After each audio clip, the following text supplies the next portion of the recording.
It's my day off. You're welcome. Welcome to the Mockingcast, the podcast of Mockingbird Ministries. I'm David Zoll, your host, and in just a few moments, I'll be joined by my co-hosts, Sarah Condon and RJ Heyman. We come to you every other Friday to explore a few of the places where we currently see grace and its absence playing out in unexpected and compelling ways. We're glad to have you with us. Praise the Lord. Praise the Lord. God. It's a beautiful day in the neighborhood. How are the two of you doing? Back at it after our second time after our summer layoff. What's going on? Oh, just working a new job. Any stories to share? Any stories to share, Sarah? I mean, I'll just say that our first Sunday dinner, I cleaned up and thought that I was going to leave this church kitchen super clean as I had promised all the church staff. Was like, yeah, real... You won't even know I was there. Real woke white lady about it. You know, like, you won't, you don't, you know, like, we're going to keep a clean kitchen, this whole thing. And then put all of this ground meat down the disposal, and it all came out the bottom. And I made a meat water floor in their kitchen, and then left it because I actually couldn't find a janitor bucket and wouldn't know how to work it if I did. Also, I don't call Hans, so I'm basically doing the Lord's work right now, you guys. Welcome to your new job, my dear. Welcome. The staff was so sweet about it, and I felt like such an asshat. So anyway, I'm kicking it off. I mean, it's just like the gospel. So yeah. Boom. How are you, RJ? It's been kind of a rough week, to be totally honest. First of all, Houston traffic, first week of school, it took me 40 minutes to get my son 3 miles, and it's like 3 days in a row, and he's been late every day, and I'm just like, oh my gosh. And then our 2-year-old is in full 2-year-old mode, screaming, hitting, throwing things, which is awesome. So I'm a little worn out. I'm looking forward to a long weekend, so that's good. And plus, it just continues to be oppressively hot in Houston to the point you just don't even want to go outside or even think about it. So # real talk. That's fine. But I'm glad to see your smiling faces through the miracle of the internet. Well, Dave, I'm back. how are Dave, you? how are you doing? Thank you for asking, as always. I'm just back from South Jersey, where I got to visit with friends of ours at Holy Trinity, Winona. Big shout out to Ben and Ashley Madison. They had a really, really fun time there. It's amazing. You can drive, 4 hours from here in Virginia, and you're really in a whole different world. A whole different world. I mean, it really feels like the North all of a sudden. And they, like, the way that they talk about Virginia, it's as though I'm driving up from Alabama. Right. But you're like, hey, guys, it's not that far. Anyway, speaking of meat water cocktails and RJ needing to maybe kick back this weekend, let's talk about White Claw. White Claw is a type of hard seltzer. Now, this is, again... you don't have to tell me what it is. Okay, I don't have to tell you what it is. I did not know what it is. And oh my God, you Sarah's don't know holding what a White can Claw right is? now. I've never heard of White Claw. I'm so old. White Claw is hard seltzer, Or classy, everyone. like... White Claw was the beverage of choice, just as CBD oil was the sort of, I guess, essential oil of choice this summer. White Claw was the beverage of choice, and there's a ton of memes that have come up about it. It's a type of hard seltzer that's exactly what it sounds like. It's fizzy water in a can with a pinch of sugar, a dash of fruit flavor, and roughly the same amount of alcohol as a light beer. It's cold, drinkable, and doesn't taste like much. Now, Amanda Mull, writing in The Atlantic, she's kind of quickly becoming one of our favorites here on the podcast. She wrote a article about the White Claw phenomenon. And the title is "White Claw is what happens when being cool becomes exhausting." And this is what she says. She says there's a viral joke about the hard seltzer White Claws, and that's "ain't no laws when you're drinking claws." And the phrase has been emblazoned on shirts, koozies, and flags since it emerged from YouTube. It's the official drink of Mockingbird. It's the antinomian alcoholic. I mean, it kind of is. Look for it at our 2020 conferences. And those are only the most popular in the litany of White Claw-centric memes that have popped up as claws themselves have made their way into the hands of beachgoers and cookout attendees across America. If all this enthusiasm for getting absolutely twisted on a lightly flavored, low-alcohol grocery store beverage sounds sort of lame to you, you're not wrong, but you've missed the point. A major factor in hard seltzer's current popularity is what it's not. It's not difficult or aspirational. Being a cool young drinker has had a lot of arbitrary rules in the past decade. For much of the 2010s, booze trends have centered around limited edition, high-alcohol craft beers and booze-heavy, professionally assembled cocktails. These trends have demanded that young people learn the ins and outs of booze culture, have a willingness to pursue the stores, bars, and breweries that meet their very particular tastes, and have the ability to spend some money to try new things. To get the full experience, those drinks also have to be aesthetically pleasing, all the better to document on Instagram to show off your generationally and socioeconomically appropriate good taste. White Claw's appeal, meanwhile, is that it rejects standards. It neatly satisfies young consumers' desires for affordable, convenient, portable, low-calorie, healthy-seeming alcohol options. It's the perfect drink for people exhausted by rules. 20-somethings have lived much of their adult life under the aesthetic tyranny of Instagram-determined good taste. After craft cocktails, funky IPAs, and attempts to acquire an affinity for whiskey neat, maybe nothing tastes better than giving up. Pretty cool. I thought it was I haven't, as a man who's not had a White Claw yet, I do know this sort of the 1890s, everything is a craft. Like, you kind of get why the trends are sort of moving back. But I'd like to hear more from the two of you about, exhaustion, alcohol. I feel like I need to say alcohol is not healthy. Like, that's just like when we have like a thing about like, this is a healthier option. It's not healthy. Yeah. So I've had White Claw. We had some this summer. Honestly, it doesn't taste very good. I think her description of the taste is pretty like accurate. But it is really easy. Like, cause it kind of feels like a drink that's already made and it doesn't taste good, but it doesn't taste bad. And so if you want something cold that's like not going to make you feel like, I sort of hate the whole whiskey thing just because I'm such a lightweight that like I'm giving away family secrets 15 minutes into the drink. You know what I mean? So like this is like a nice way to like have a drink, be social. You don't need a drink. You don't need a drink to give away family secrets. It's true. I don't. I just need coffee, and then I'm like, hey, want to know everything? But yeah. I thought this was funny. I do wonder about. Yeah, I don't know. I'm in a weird place with alcohol right now, so I'm not sure I'm like the best person to talk about this. These things kind of freak me out a little bit, to be honest with you. It makes alcohol so easy that you kind of forget it's alcohol. So like initially when I was looking at the article and it's like no laws, I was like, I wonder if like suburban moms are just like carrying this around like it's seltzer. Like I kind of wondered if that's what the article was going to be about because they make it so unalcohol that you forget it's alcohol on some level. I don't know. Part of the thing I have to navigate is I feel like culturally we're in this moment where like, and I live in suburbia where alcohol is just so free flowing in a way that I think is destructive. And we're not really acknowledging it. So these drinks, while I've had them socially and stuff, so I don't want to make anybody feel bad. Like I think they're kind of dangerous. I feel like such a mammal for saying that, but I kind of do. So I go back and forth on that, Sarah. I know what you mean. Yeah. Like alcohol does flow unbelievably freely, and yet apparently people who've like studied these things historically, like we drink a lot less than people used to. And even I remember someone saying that like when John Calvin became whatever Lord Protector of Geneva, like part of his contract was I think like 500 barrels of wine a year for his personal use.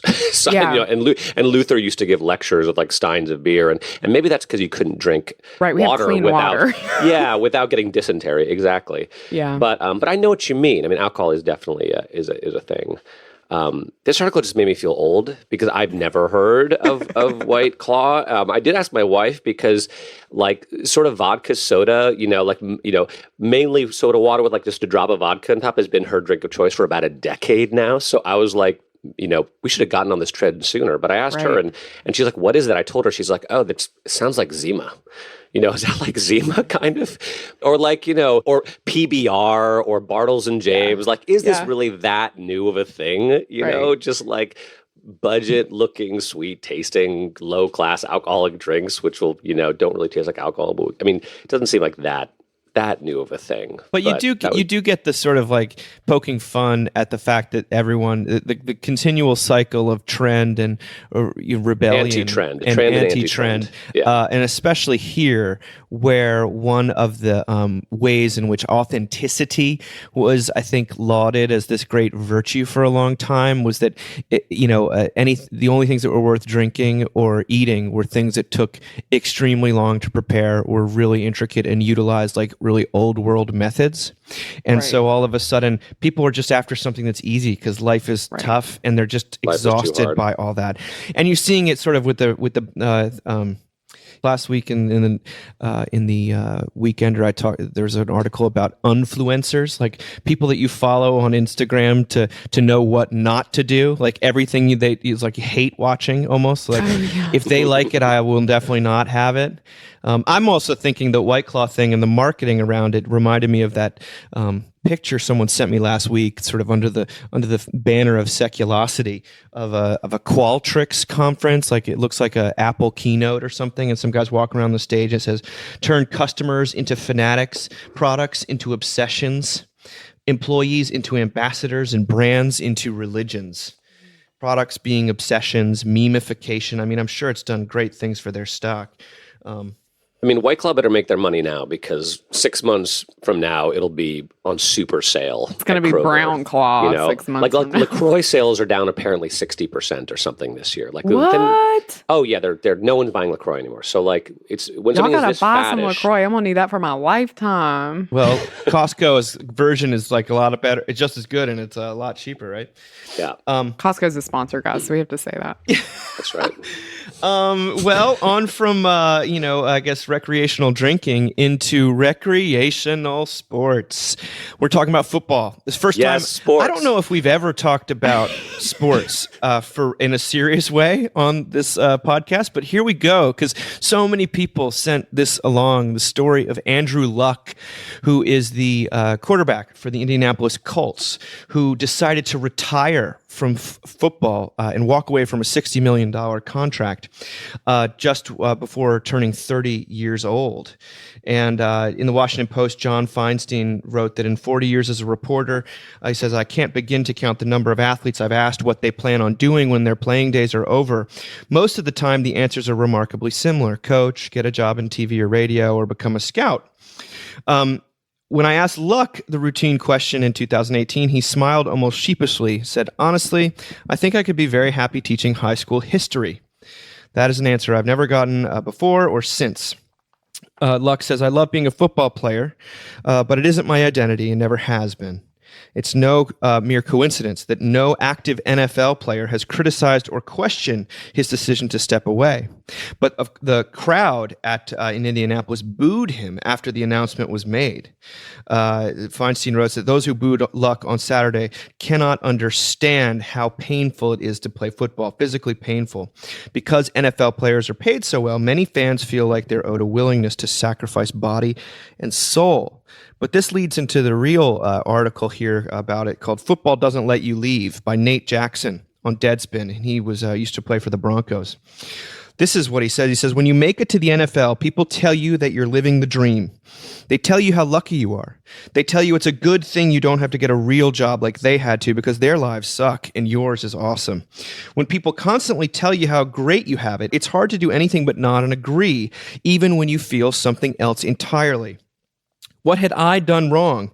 Because if I was so unhappy while living the dream, I must have done something wrong, right? Once I put on the pads," Nate writes, "like all football players, I became a prisoner of my success, a slave to my toughness. I wore that badge with pride and had no qualms about where it was taking me. But then my body started to fail me, injury after injury, disappointment after disappointment. No matter how rough things got, though, I always worked my way back, never wanting an injury to define me, never wanting weakness to be my final act. That's the pact you make when you put on that helmet. That's what grandpa expected. That's what dad expects, and what all of your coaches and friends and neighbor expect. That kid who told you you'd never make it, that coach who cut you in college, the reporter who said you weren't worth a damn. You'll show them all. You'll have the last laugh. Football season. So I thought of Chad Bird, actually, the moment I heard this story. Chad's a guy we love. He's a theologian and pastor and once professor in the Lutheran tradition who had an affair. Frankly, he wrote about it. I'm not giving away his business. And everything shifted in his life very dramatically. And he writes incredible theology now and is a pastor to so many people. But his work is that he drives an 18-wheeler. And we had the opportunity to spend some time with him. My family did. And it was it was such a weird moment of relief for my husband and I to know that, I say this carefully. I mean, we love our work, but you can be so bound up in the identity of being a priest, being a pastor, being clergy, that you forget that that's not actually who you are at the end of the day. And I think people, I hate to compare clergy to football players because obviously that's how much I know about football. But I think in the same way that there's this sense that you can't leave this job, that this is some sort of, if you're good at, God's called you to this, and that kind of, it has a similar weightiness to it.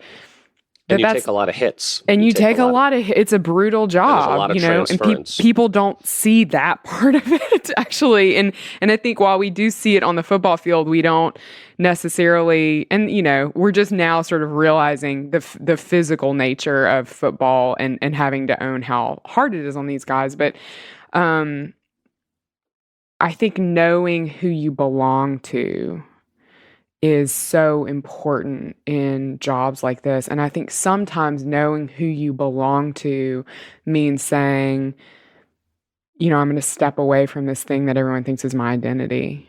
I just think he's super brave. And and the fact that he wants to be a high school teacher or history teacher, this is a thing he's talked about before, is incredible because it's headed in a completely different direction. I don't know. What do you think, RJ? You're the football guy, right? Totally. I'll say first off, I've pretty much always hated Andrew Luck because he went to I'm here for this. Yeah, he went to Stanford. I went to Berkeley, which is our rival, and then he was drafted number 1 by the Colts, and number 2 was Robert Griffin III, who played for the Redskins, which is my team, and they were always compared to one another, and everyone said Luck was better, even though RG3 won Rookie of the Year that year. So I've never really liked him, but now I love him. I have such a soft spot for him, and there was so much about this whole episode and that Nate Jackson article especially, which set off alarm bells in my head. And the first thing was, I listen to economics podcasts sometimes. There's this thing called the sunk cost fallacy, where when you put so many years into a certain endeavor, you can't leave it behind. You have to see it through. And I think about that with Andrew Luck, the amount of that he's probably dedicated 75, 80% of his life to this thing. And it's been everything for him. And he's put so much time and effort and rehab and everything. And it's really hard to walk away. And I don't know, I thought about the Apostle Paul, when he got knocked off his horse, if he thought to himself, well, I'd really like to follow this Jesus guy, but man, I've put a lot of years in blood, sweat, and effort into this whole Jewish thing. Maybe I should just stay the course. I got for him circumcised. I got some skin in the game, if you know what I mean. Dave and I, as we've said, worked in youth ministry for a long time, and we would do summer camps for high schoolers and middle schoolers, and we would have college and young adult leaders give testimonies about their Christian faith or their conversion to these younger students. And I was sort of coordinating those testimonies this one week, and there was a young lady, and her testimony was that she'd been really big into horseback riding. Have I told this story before? I don't horseback think so. riding? Okay. Really big into horseback riding. And then she had come to know Jesus, and because of her faith in Jesus, she had given up her horseback riding. Sort of typical. Sometimes people are I gave up drugs and alcohol. For her, it was I gave up horseback riding. And I sort of thought it didn't feel quite right to me. And I said, is that really true? Is that really what happened? And she sort of took a deep breath and she said, well, not exactly. The truth is that I had been horseback riding at that point for like 10 or 12 years, and it was every weekend and every day, and I was really sick of it. And I was looking for a way out. And coming to faith in Jesus and knowing that I was loved by him no matter what gave me the courage to step out of something that I no longer wanted to do. And I was like, that's the story you need to tell. That's the Andrew Luck story, right? Because I was looked at, I think he does, I think he has a Catholic, like he has a Christian faith, you know? And I've got to think that in there somewhere, him knowing, like you said, Sarah, that his identity is not a football player, that he is loved, that he is by God in spite of what he does, gave him the courage to step away in spite of the booze and the second guessing and sort of leaving it all behind and turning his back on decades of hard work and preparation. So, you know, I think there's something to be said for that, you know, what does Jesus say? The wind blows wherever it pleases, where it comes from and where it's going, nobody knows. So it is with everyone born of the Spirit. And sometimes we are called or freed up to do things that don't make sense in the world's eyes and to leave things behind that we may have spent years and years and years of time and effort and money investing in. And maybe that's what we want to do, actually. And knowing that we're loved by Jesus gives us the freedom to do that. So I don't know. Maybe there's someone out there who needs to leave something behind. Yeah, gosh, thank you, RJ. I feel like I need to leave something behind now. I feel like Well, that was really for you, Sarah. I'm glad you got the video. We'll cut it. So yeah, just for me. That was awesome. Seriously. Thank you. You know, as I've been going around talking about the Seculosity book, people always. The question I get every single time is, what are the other areas of like secular religiosity that you didn't write about or that you could have written about? And most people say sports, you know, is one that I could have, and I actually put it in a footnote that I could have, but I don't know enough about sports to have done it within a real humility. I would have just sort of been sounded, I don't know, like me, like a record store clerk, right? Yeah. Talking about and then this past week when I was in New Jersey, this one clergywoman said. I think actually sports is one way of thinking about it. You can think about it in terms of fandom, because the same thing is the fans who feel entitled to his blood, sweat, and tears, and in fact his physical health. It's the same thing as when a director takes on like a Star Wars franchise, and the people they get death threats for doing things that they shouldn't do, and there's this over-identification, and you have rooted your story in the story that they're actually living or trying to tell, and how just dangerous that is, and how it takes something that's really recreation or storytelling, and it makes it into a total venue of righteousness and self-justification and enoughness and like even bloodletting. Mm-hmm. So that's one thing I thought about.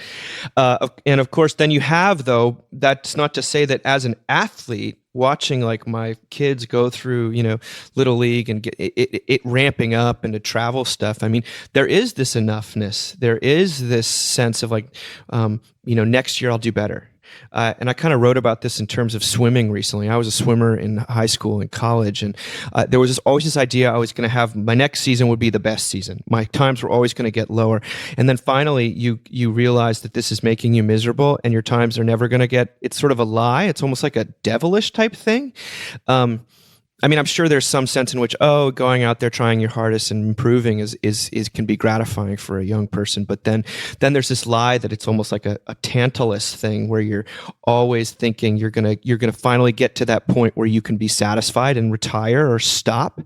And most athletes I know who've walked away, it's been because they've sort of come to this crisis moment where they're like, wait a second, that's never going to happen. And it's the Jerry Seinfeld thing. The wisdom to know when to walk away is unbelievably rare, and that courage, but maybe because of sunk costs and things, I find it to be almost like a God-given thing that someone can say, well, I may not find my enoughness, my righteousness in this thing, but that doesn't mean it won't be given to me somewhere else, or that to focus on your enjoyment of the actual thing rather than what it's doing for your identity is it's easier to talk about than to actually execute. RJ, you're about to say something? I was going to the best book about exactly what you're talking about from an athlete's perspective is Open by Andre Agassi. And I would encourage actually you, Dave, to read that, and anyone to read that, because his father was so oppressive, and Agassi had such an awful relationship with tennis, which he was so good at, and with himself. And if you know anything about Agassi, he retired and came back about 3 different times. But it was part of his struggle between how can I learn to love this thing which I'm so good at, in spite of all the baggage that I'm bringing. So he would retire or fall to 500 of the world, then come back and be number 1, and retire again and come back. And it's a pretty amazing story. And that book I found to be incredibly insightful, actually. So for what that's worth. I keep thinking actually about the documentary that's out right now about the amazing Jonathan. Did you guys remember him from like the 90s? No. He was a stand-up comedian, magician, so obviously in my wheelhouse. And he was given a death sentence, basically, medically, probably 5 or 6 years ago. They told him he had a year to live because he had a heart condition. It's an incredible documentary because in some ways it's a documentary about making a documentary. But he, at one point, has 3 or 4 different documentaries being made about him at once because he's such a deeply damaged person that he kind of can't say no to the fame, to the attention. And he decides with this horrible, horrible illness, he's also addicted to crystal meth, like as this person who's dying. I mean, it's incredibly painful to watch, but he decides the problem is that he needs to go back to doing magic again. And so you actually watch him like get up on stage and do these tricks that are like the same stuff he did 20 years ago. He like, it reminds me of Andre Agassi. Like he puts on a wig, like a toupee, Yes. It's the whole thing. And it's so brutal to watch, but I so recommend that our listeners watch it because I have never seen such a gorgeous portrait of Grace in a film. The way that it ends, we finished it last night, is so arresting and jarring and full of mercy. I can't, I wouldn't want to spoil it for anybody. But anyway, I keep thinking about sort of the opposite of what this looks like, which is, right, that we continue to cling to this identity no matter what, and that we really allow it to destroy us. Or not, I hate to say even allow it, because I think people are so powerless over themselves. But I think it just destroys us ultimately. Well, so we've talked about it, the 3 of us, but one of the big newsworthy things this week is frankly, Dave Chappelle's new comedy special. Quote unquote comedy. It's abrasive. You will be offended no matter who you are. Yeah. I'm gonna use the word brilliant. I think it's that and not, again, as he says in the thing, if you click on his face, you sort of, it's up to you to turn it off if you don't want to watch it. You knew what you're going to However, again, because he touches on absolutely every single hot button issue in our culture with a sort of an unexpected, I don't think a predictable take at all, but he's Dave Chappelle, so you know what you're getting into. But he begins by talking. He says like his opening gambit is by saying, "I can't get over Anthony Bourdain committing suicide because that guy had the greatest job that's ever been known to man. He would fly to incredibly cool places and eat incredibly good food with incredibly interesting people, and he then kills himself in a 5-star hotel somewhere." And Sarah, you had written very beautifully about that subject, and I don't want to reduce self-harm to purely circumstantial things, but it is it does stand up at least in the way he delivers it as this incredible parable or illustration of that kind of Suffering. emptiness that cannot really be met with the world's. I mean, it's almost cliched. It's so intense. And then he tells a story of his friend who grew up with nothing and went to an Ivy League school and married this beautiful woman, and then somehow it all fell apart. And he runs into the guy in Foot Locker who's living with his mother at this point, and he's like, and he's the manager at Foot Locker, so he's in the ref outfit. So he's a black guy who's also grown up with nothing, but he's in the ref outfit, and he's like, and yet it never occurred to him to like kill himself. And it's, I mean, it's this anyway. People, and you feel so terrible for laughing. I just want to say, if you're gonna watch Chappelle, you're gonna feel terrible for laughing the entire time. But it will operate upon you. Will be offended and feel ashamed all at once. So enjoy. We highly recommend it. And talk about a guy who had to escape for a while under the weight of expectation, right? He went dark for what, a decade? Yeah, and he would say he sort of died almost. I mean, it's like and there's a fearlessness about the man that is he's been resurrected. Intimidated, but also kind of there's a whiff of freedom about it that's almost intoxicating. And there's a moment of grace and practice, by the way, in the epilogue part of it. Going from something abrasive into something the opposite. There was an article on Christianity Today by Sharon Hod Miller called "Why Niceness Weakens Our Witness," and she writes, "Niceness is a form of superficial kindness that's used as a means to a selfish end. I identify it as an idol in my life because I have served it tirelessly, and it has served me well in return. My devotion to it has won me a lot of acceptance and praise, but it has also inhibited my courage, fed my self-righteousness, encouraged my inauthenticity, and produced in me a flimsy sweetness that easily gives way to disdain. I see the same phenomenon everywhere. Niceness has become a social currency in our culture, one that we value highly without ever realizing it. We will forgive all manner of ills in a person we deem to be nice. We use niceness to grease the wheels of our social interactions. We employ it like a ladder, helping us to scale the heights of our career. Niceness is concerned with the appearance of goodness and not the reality of it. In addition to being a false virtue, niceness radically diminishes Christian witness. Author Randy Alcorn describes it this way: "We've been schooled that it's inappropriate to say anything negative. Being a good witness once meant faithfully representing Christ, even when it meant being unpopular. Now it means making people like us. We've redefined Christ-like to mean nice.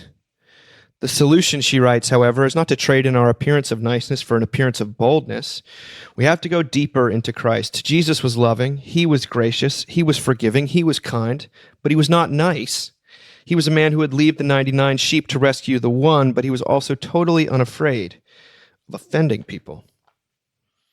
Lots to say about this, but I was very curious in what you, RJ, I consider you to be a very nice person. Sarah, you have a lot of wonderful virtues. I was like, is he gonna lie? Sarah, you are incredibly insightful. Honest. Bold.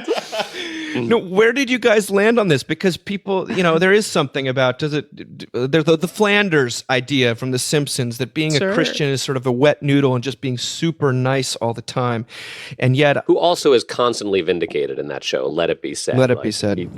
Yeah. Let it be said. But niceness versus goodness. I don't know. Where do you guys? What do you think about this?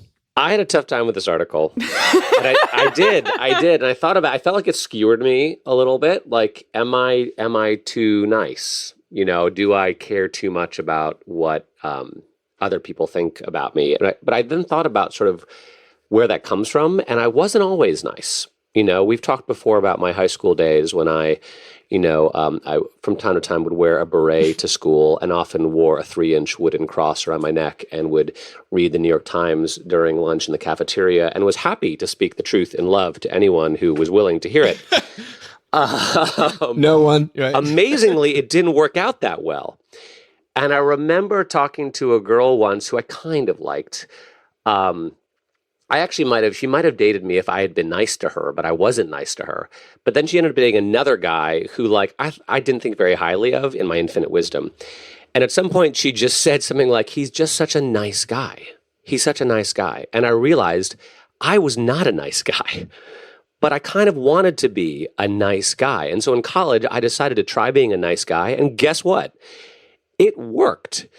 And there's something to be said for being nice. And I don't mean like saccharine sweet, like roll over all the time, but maybe being nice it does sort of create the space for love, and someone might actually tell you what's going on in their life, if you're nice. Whereas if they think you're just going to speak the truth to them or judge them, or they're not going to tell you anything. And guess what? Like, I'm not Jesus. Like, I don't know what's going on with people. I can't see behind the mask. I have limited wisdom. And so I think there's something to be said for being nice in the name of knowing that Jesus isn't always nice. And I don't think you always need to be nice, like as if as a pastor or whatever, from the pulpit. You can sort of speak some hard truths as long as it's kind of backed up by grace. And I have no problem offending with the gospel, offend with nothing but the gospel. But I'd rather not just be me that's offending, because that doesn't really accomplish anything. So I don't know, man. I had a tough time with this article. I think, and I say this carefully to you because this is like a word that people, I don't know, tend to feminize, but I don't actually think of you as nice. I think of you as gentle. Oh, which is different. I like that. And having worked with you before, I definitely would like spitball stuff with you just because you would have this like very gentle response, or you just laugh at me. And in either instance, it was like very helpful. But I agree with you in that I don't know. I do get a little anxious whenever people are like, this is what Jesus was like, so we should be that. And I'm like, well, is there a cross out back you're going to crawl up on and we're all going to like stand around it and watch what happens? Like, and spit on you. How's the ending of this going for you? Yeah, so for me, because I'm not a nice person, I can't like fake it. I mean, I just wasn't raised to be nice. Like I remember, and which is weird because 99% of the young women in Mississippi are definitely raised to be nice. But like we had this family friend, and every time her daughter would like go anywhere, as she's walking out, she'd be like this. Hold on, let me just muster this. She'd go, "Be nice, Leanne." And like that's like that was like a thing that like my mom was like, we're never gonna say that to you. Like it was like a very like that's not what we do in this family. And so like yeah, I'm not nice. Like that's never occurred to me to be nice. However, when I'm around people like RJ and Dave, you embody some of this, and frankly, it's a thing. I've told Dave this, but it's a thing in Mockingbird that's really shaped me in a different way. Where when people get upset by what I say or who I am even, there's a way in Mockingbird I've just learned, and frankly, I think this like goes all the way to Paul Zoll, where you're just kind of like, the word is not relent, but the word is to be gentle in that moment. Like to not come back at somebody with like aggression, but to come back at somebody in a really open-hearted way and say, I hear you and I'm with you and I get that this may not make sense for you and like, where are you with this? And, you know, I think to say that is being nice is to really minimize what actually is in some ways, maybe in some ways a Christ-like posture, but I actually think just in more ways is like the posture of someone who follows Christ, right? So yeah. I mean, the distinction that she's making a lot of times in here, I think, is between niceness and kindness.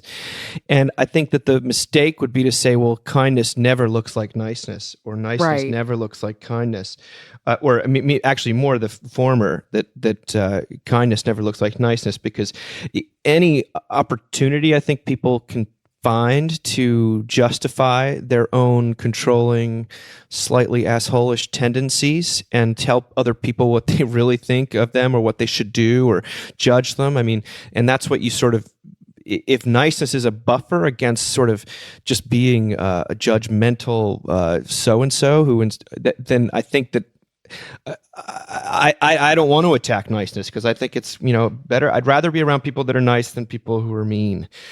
Sarah, I don't actually. By the way, there's no surplus of niceness in our culture. I mean, that's the other never thing, do I think of you as a mean person. So, I am. I appreciate that, but I mean, the other thing it makes me think of is that gentleness maybe kindness, although I get it, that word's very hip right now. Like you can't find a t-shirt for a kid that doesn't seem to have like be kind written on it.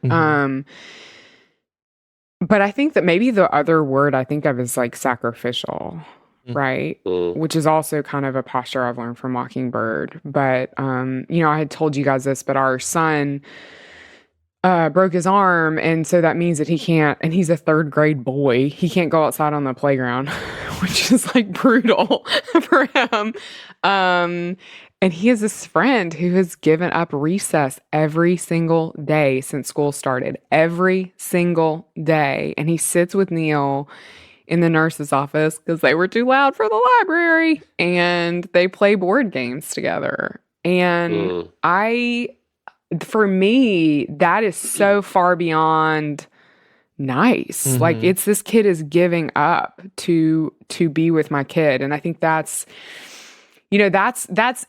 gentleness is like this word that we think of as gentle. And it's actually like a super powerful, aggressive word in some ways, right? Because it is gentleness is the feeling we get. I think it's the feeling I get when I know I should receive judgment and instead I get a hug.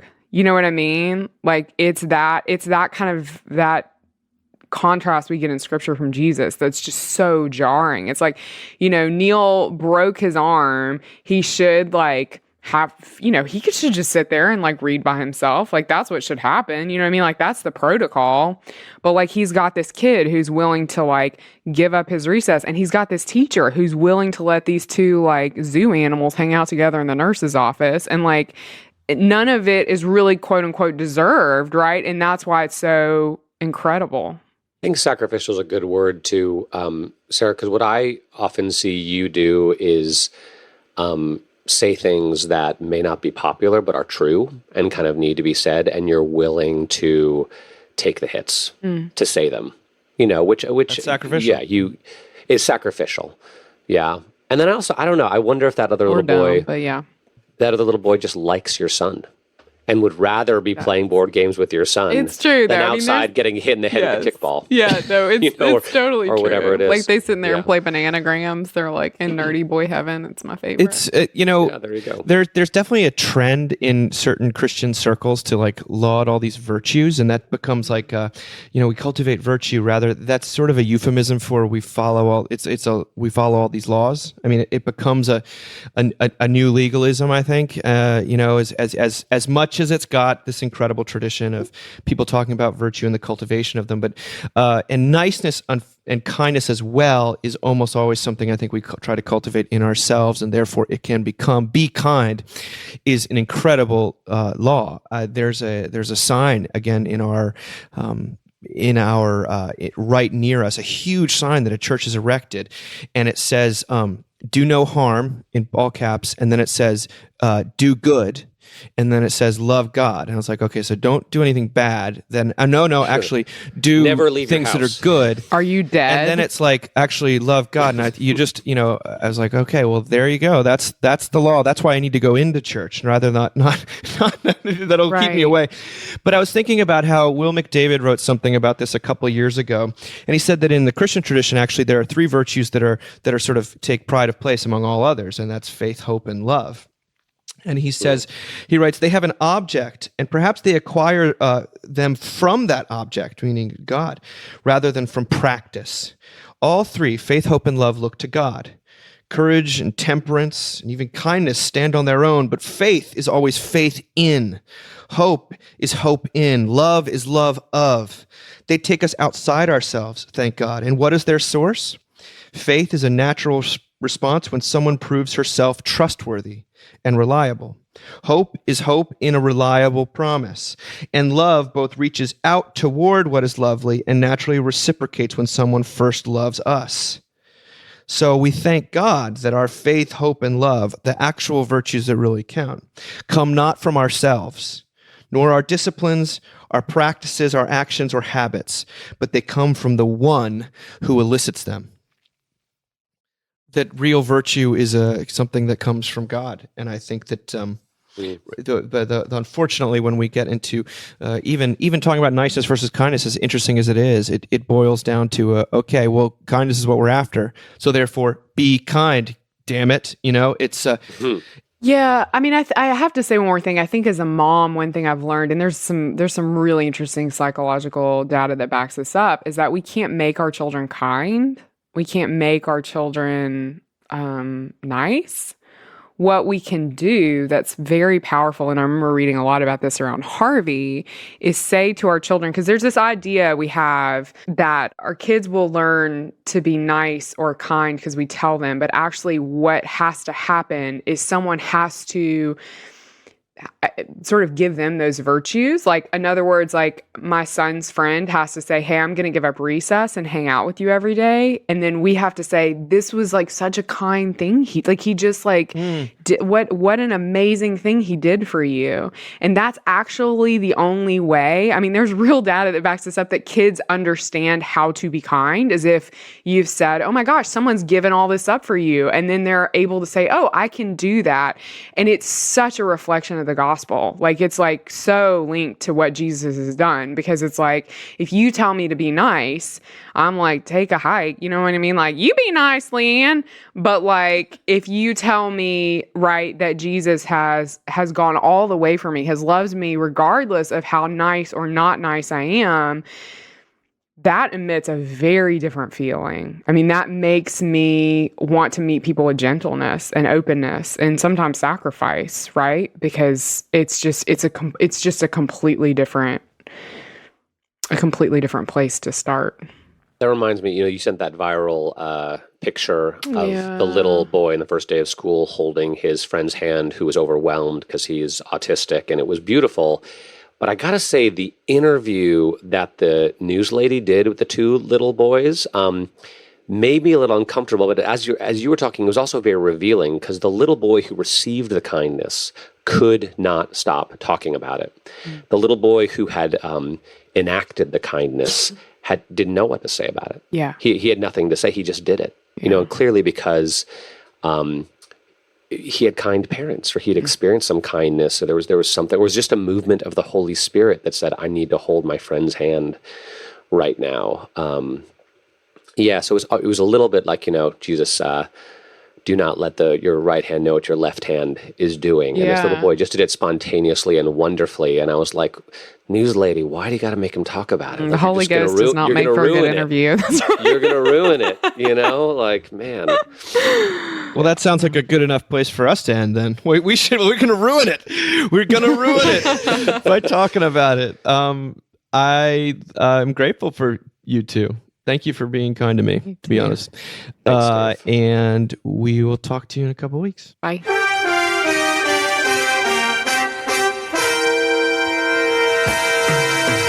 Thank you for listening. Remember, you can find us on the web at www.mbird.com. And we'd always love to hear from you at info@mbird.com. Audio production for the Mockingcast is provided by the Narrativo Group, and if you like what you've heard, please do drop over to iTunes and leave us a rating and review. Until next time.